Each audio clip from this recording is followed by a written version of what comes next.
Nasubukan mo na bang magluto ng dahon ng bago? Kung hindi pa, samahan mo ako at siguraduhin matatapos mo ang panonood sa video ito upang malaman mo ang tamang pagluluto nito. At kung bago ka pa lang sa aking channel, ay huwag mong kalimutang mag-subscribe at pindutin ang kalimbang para notified ka sa mga upcoming videos ko dito sa aking channel. Bago mga pala tayo magpatuloy, let's roll the intro!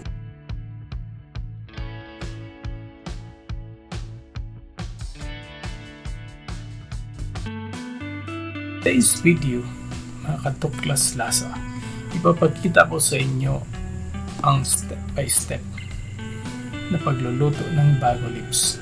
Specifically, ang ginataang bago na isa sa mga paborito kong gulay. Siya nga pala mga katuklas lasa, ang ginataang bago at iba pang ginataang gulay sa ating probinsya ng Masbate ay tinatawag na palang utan. So ang ating recipe ngayon ay tinatawag namin na utan na bago.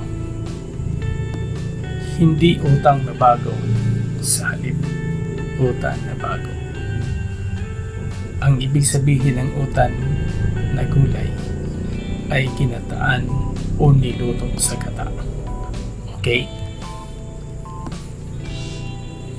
Kagaya sa pagluluto ng ibang gulay, siyempre, napakahalaga ng preparasyon o paghahanda, kagaya ng paghugas ng mga dahon ng bago, pagtatanggal ng mga midrib sa dahon ng bago, paggayat ng mga dahon, paglilinis at pagpitpit ng bawang, paggayat ng sibuyas, paghanda ng gata ng niyog, paghimay ng inihaw na isda na gagawing pansahog, at siyempre pa ang pagsisiguro na malinis ang lahat ng gagamitin sangkap sa pagluluto.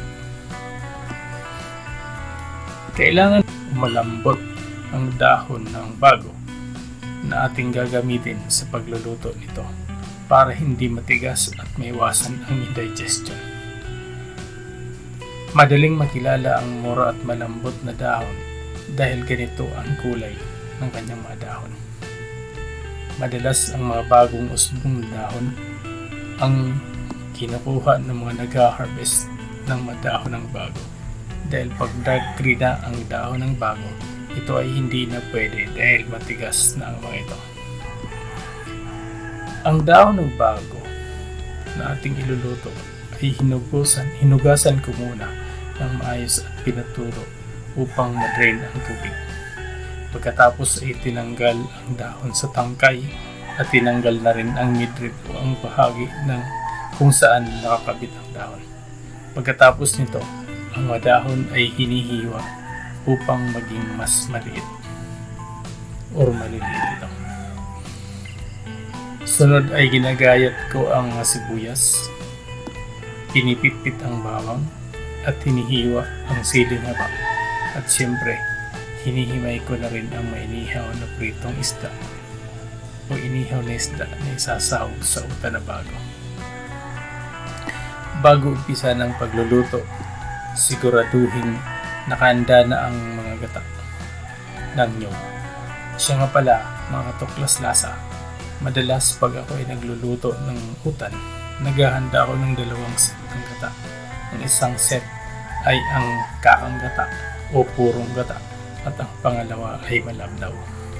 Una kong ginagamit ang malabnaw para sa inisyal na pagluluto, pagpapalambot ng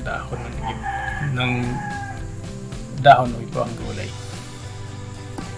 Dahil nakahanda na ang lahat ng mga sangkap, umpisa na natin ang pagluluto. Una, isa lang ang kawali sa tamtamang lakas ng apoy at ilagay sa kawali ang malabnaw na gata. Ilalagay ko sa gata ang kalahati ng ginayat na sibuyas, bawang at sili.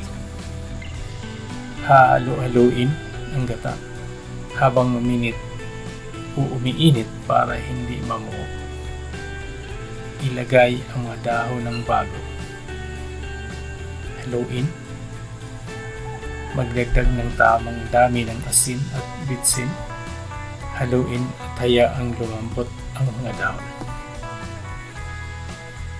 Kung tuyo na ang malabnaw na gata, ilagay ang purong gata. Idagdag ang pansahog na inihaw na isda. Ilagay ang natitirang sangkap. Haluin ng maayos. Pakuluin ang gata at pagluto na ay isasalin sa lagyan. Ang ginataang dahon ng bago o utan ay masarap pang ulam sa kanin. Isa ito sa mga paborito kong gulay. Kayo, alam na ibang recipe ng bago. Kung mayroon, i-share nyo naman sa pamagitan ng comments ninyo. Muli, kung hindi ka pa nakapag-subscribe, subscribe na para updated ka sa susunod kong mga video.